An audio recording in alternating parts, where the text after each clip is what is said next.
Okay, let's talk Harriet Tubman.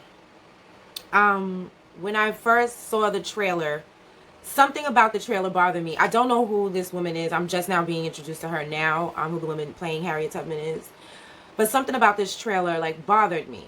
So I'm going to show you a picture, a quintessential picture of what bothered me about it.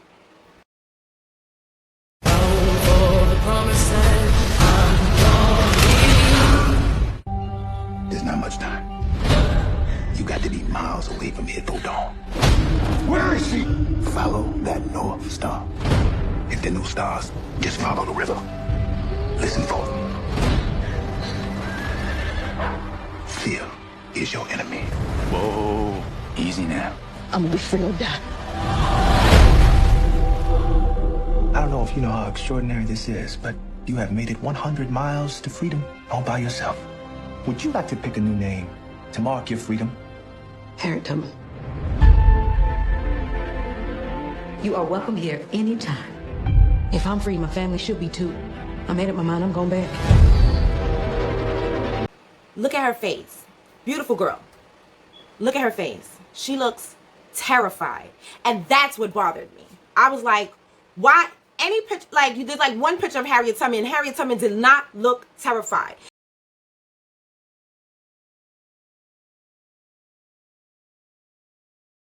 Harriet Tubman is the quintessential gangster of all gangsters. I cannot imagine her hiding behind trees looking terrified. To be the type of person to free the amount of people that she freed in the dead of night with guns and stuff like that, I feel like maybe the people she was transporting look like that, but I can't see Harriet looking terrified. That bothered me.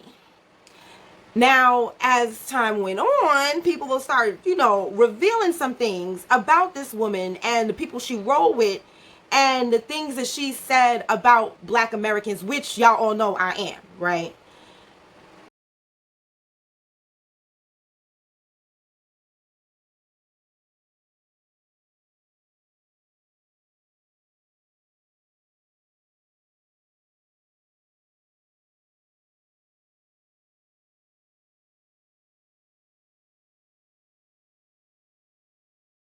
The confusion is, if the highest value lies in the relationship, how do you explain Uncle Tom that betrayed his fellow slaves for the slave master?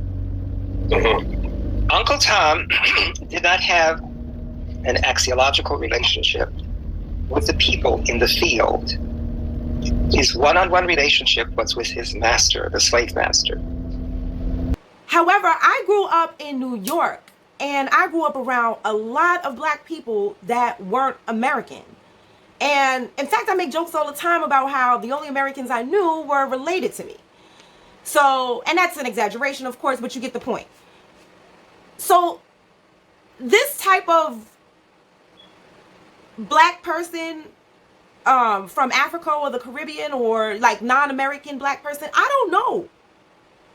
I don't know people. Maybe it's my magnetic base, because the type of West Indians and Africans that I hang out with are like this. So disheartening to know that my people are so separated and ironically have become participants in perpetuating tactics that keep us divided. I've heard ignorant comments about Black Americans being lazy, they have no principles and values, they're ignorant, or Africans and Caribbean people, they think they're so superior coming here taking our jobs, or Black men, they're no good, sis, go date outside of your race, you'll be happier, or Black women, we're so loud and ghetto and we're not worthy. And it's so sad that we regard each other this way, because we're not each other's enemies. You understand? Babylon over there eating their cornflakes and drinking pineapple juice in peace, laughing at us. And a lot of us really suffer from confirmation bias. We have these preconceived notions in our head about each other, and we look for evidence to support those notions. You understand? Instead of, opening up our minds and not being myopic and learning and loving each other. We are really in our sunken place right now. We need to snap out of it really fast. I had never heard of, growing up in New York, in Brooklyn, I had never heard the term Akata until recently. I must repel these type of people. Hallelujah.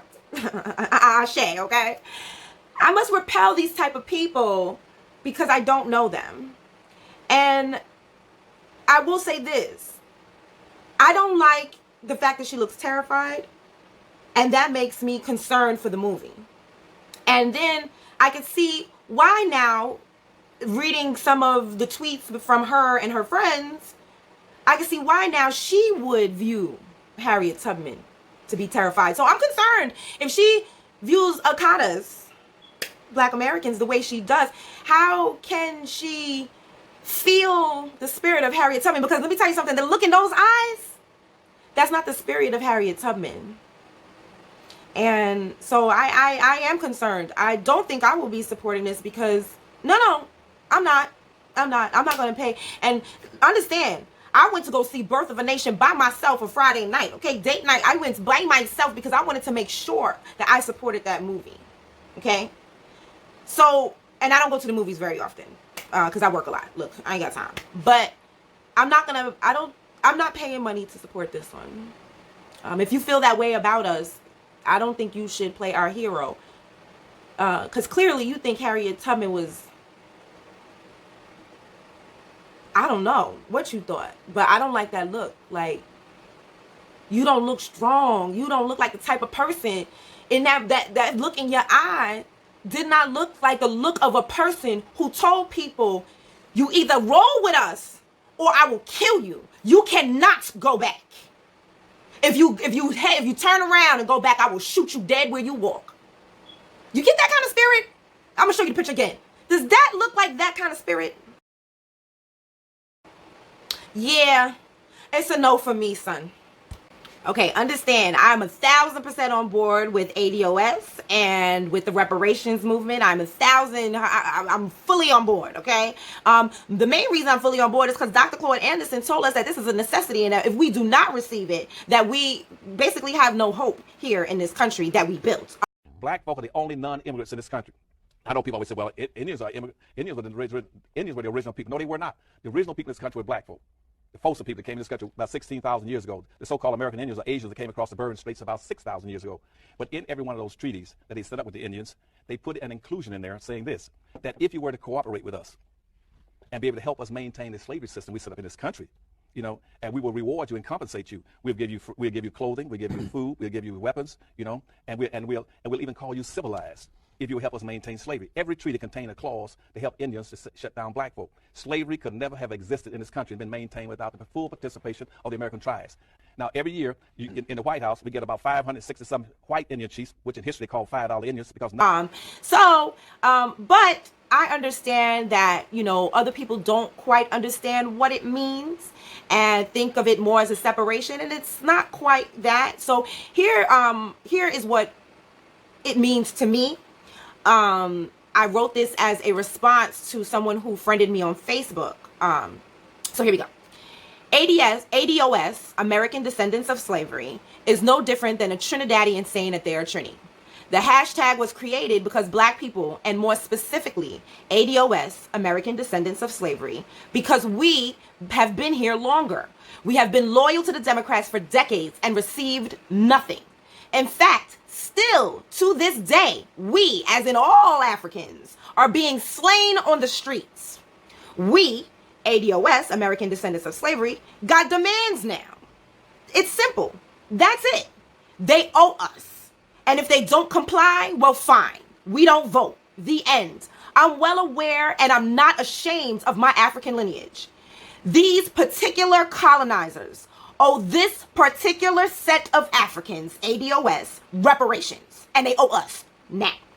In my opinion, what should be happening is specific Africans all over the globe should be demanding reparations from their specific colonizers. We should all be on board with that. Free, and you still only have 1/2 of 1% of this nation's wealth. You cannot compete. The typical average white person in America has 3,500 times more money than you have. And that's not true only of blacks in America, it's true of the world and nationally. What's happening right now is blacks is a marginalized, subordinated class of people all over the earth. You have 1/2 of 1% of the wealth in this nation. The same thing is true all over the world. In the world, there's approximately $392 trillion worth of wealth on the earth. And black folk around the world have less than 1% ownership of it. That includes all the African countries, that includes Brazil, Caribbean, and America. You don't own enough control of anything. Whites control almost 100% of all the wealth, power, resources, privileges, and controls of all levels of government. You're playing a game you can't win. You got to get reparations. Now, how are you going to get it? Let me run through 3 or 4 things very quickly because I don't want to take